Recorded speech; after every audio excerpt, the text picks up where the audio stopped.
ഇപ്പോൾ സായി കൃഷ്ണൻ കൂടി നമുക്കൊപ്പം ചേരുകയാണ്.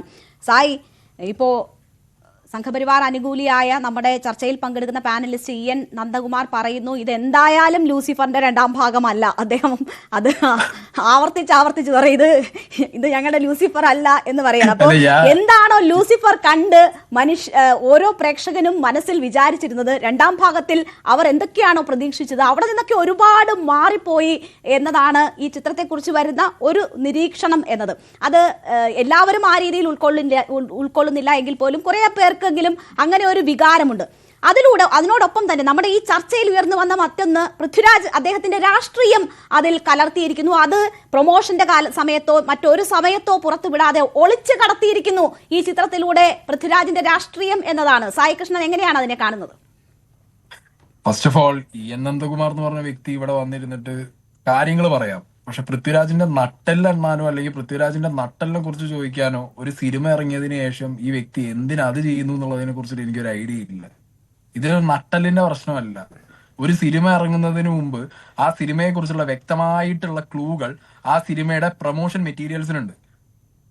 EN നന്ദകുമാർ എന്ന് പറഞ്ഞ വ്യക്തി ഈ സിനിമയുടെ ഈ ഒരു ട്രെയിലറോ ഒരു പോസ്റ്ററോ കണ്ടിട്ടുണ്ടെങ്കിൽ, ഇല്ലെങ്കിൽ അത്യാവശ്യം ലൂസിഫറിനെ കുറിച്ചിട്ട് ഇത്തിരിയെങ്കിലും പഠനം നടത്തിയിട്ടുണ്ടെങ്കിൽ ലൂസിഫറിൽ ഉണ്ടായിരുന്ന പൊളിറ്റിക്സ് എന്താണെന്നും എമ്പുരാൻ വരുമ്പോൾ അതിൽ കാണിക്കാൻ പോകുന്ന പൊളിറ്റിക്സ് എന്താണെന്നുള്ളതും ഇതിന്റെ ട്രെയിലർ ഇറങ്ങിയ സമയത്ത് അതിൽ കൃത്യമായിട്ട് ഉണ്ടായിരുന്നു സാർ. അപ്പൊ അത് കണ്ടിട്ട് നിങ്ങൾക്ക് മനസ്സിലായില്ല എന്നുള്ളത് നിങ്ങളുടെ പ്രശ്നമാണ്. അല്ലാതെ നിങ്ങൾ സിനിമ ഇറങ്ങി എല്ലാം കഴിഞ്ഞ് അതിൽ രാഷ്ട്രീയം പറയുന്നുണ്ട്, അതിൽ ഞങ്ങളെ പറയുന്നുണ്ട് എന്ന് പറഞ്ഞിട്ട് ഇത് മറ്റേ പരിപാടിയാണ്. CID മ്യൂസിയലുണ്ടല്ലോ, ഇത് എന്നെയാ പറഞ്ഞെന്ന് പറഞ്ഞിട്ട് വരുന്നുണ്ടല്ലോ ജഗതി, നമ്മളെ ഇങ്ങനെ ജഗതി. അതേപോലെയാണ് ഇത് ഞങ്ങളെ പറഞ്ഞു എന്ത് പറഞ്ഞു സാർ?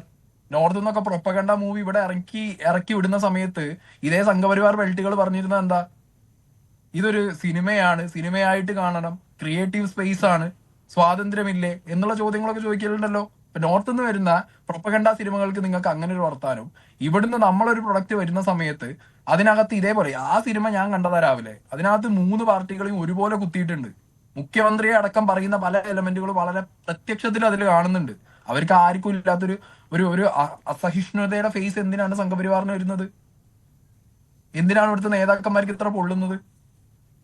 പൃഥ്വിരാജിന്റെ നട്ടെല്ലെണ്ണൻ ഇവരൊക്കെ ആരാ? പൃഥ്വിരാജ് അയാൾ ഇൻവെസ്റ്റ് ചെയ്ത പൈസക്ക് അയാൾ നല്ലൊരു പ്രൊഡക്റ്റ് എടുത്തു. സിനിമ ഇറങ്ങുന്നതിന് മുമ്പ് ഈ സിനിമ ഇങ്ങനെയാണ്, ഇതിൽ രാഷ്ട്രീയം പറയുന്നുണ്ട്. അങ്ങനെയാണെങ്കിൽ നിങ്ങൾ അന്ന് എന്ത് ചെയ്തിരുന്നു? ഇന്നീ പറഞ്ഞ നിങ്ങൾ അന്ന് പറയില്ലേ? ഇപ്പൊ നിങ്ങൾ പറയുന്നു ഇതിന്റെ സോഴ്സ് അറിയണം, ഇപ്പൊ നിങ്ങൾ പറയുന്നു ഇതിനകത്ത് ഇൻവെസ്റ്റ് ചെയ്ത പൈസയുടെ അളവ് നിങ്ങൾക്ക് അറിയണം എന്ന് നിങ്ങൾ പറയുന്നു.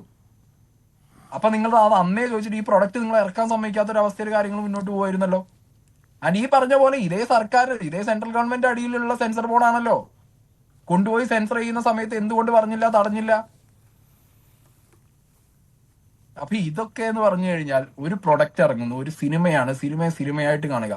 പ്രൊപ്പഗണ്ട സിനിമയാണെന്നുണ്ടെങ്കിലും ഏതൊരു സിനിമയാണെന്നുണ്ടെങ്കിലും ഒരു ക്രിയേറ്റീവ് സ്പേസിൽ ഇരുന്നു കൊണ്ട് ആ സിനിമയുടെ റൈറ്റർക്കും ആ സിനിമയുടെ ഡയറക്ടർക്കും പറയാനുള്ള കാര്യങ്ങൾ ജനങ്ങളിൽ എത്തിച്ചു കഴിഞ്ഞാൽ ജനങ്ങൾ ഏറ്റെടുത്തോ ഇല്ലേ, അത് മാത്രമേ ഉള്ളൂ. അതിനകത്തുള്ള രാഷ്ട്രീയം നിങ്ങൾക്ക് കീറി മുറിക്കാം, രാഷ്ട്രീയ സിനിമകൾ വരും, അത് നമുക്ക് എന്ത് ചെയ്യാം, ഓഡിറ്റ് ചെയ്യാം, എല്ലാം ചെയ്യാം.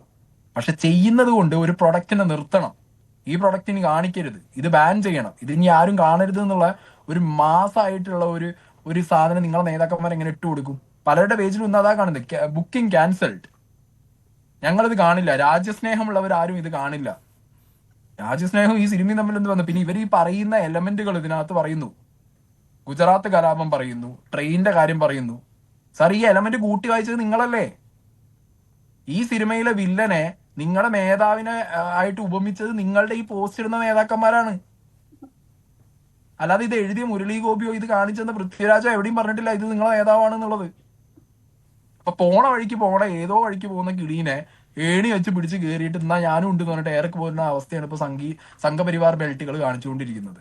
ഒരു സിനിമ ഇറങ്ങിയ അത് ഒരു ഇൻഡസ്ട്രിക്കകത്ത് വരാൻ പോകുന്ന ഒരു മാറ്റം, ഇത്രയും വലിയൊരു സിനിമ, ഈ സിനിമ നമ്മുടെ ഇൻഡസ്ട്രിക്ക് കൊണ്ടുവരാൻ പോകുന്ന ഒരു ഇൻവെസ്റ്റ്മെന്റ്, ഒരു സിനിമ കൊണ്ട് ഇൻഡസ്ട്രിക്ക് തന്നെ വലിയൊരു മാറ്റം വരുമ്പോൾ ഈ രീതിയിലുള്ള പ്രവണതകൾ ഒട്ടും എനിക്ക് യോജിക്കാൻ പറ്റിയ ഒരു കാര്യമല്ല.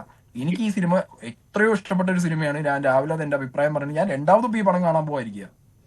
കാരണം ഇത് ഒറ്റവട്ടം കണ്ടാൽ മാത്രം മനസ്സിലാവുന്ന ഒരു പടമല്ല, ഒരുപാട് ഇന്റർ മീനിങ്സും കാര്യങ്ങളും ഉണ്ട്.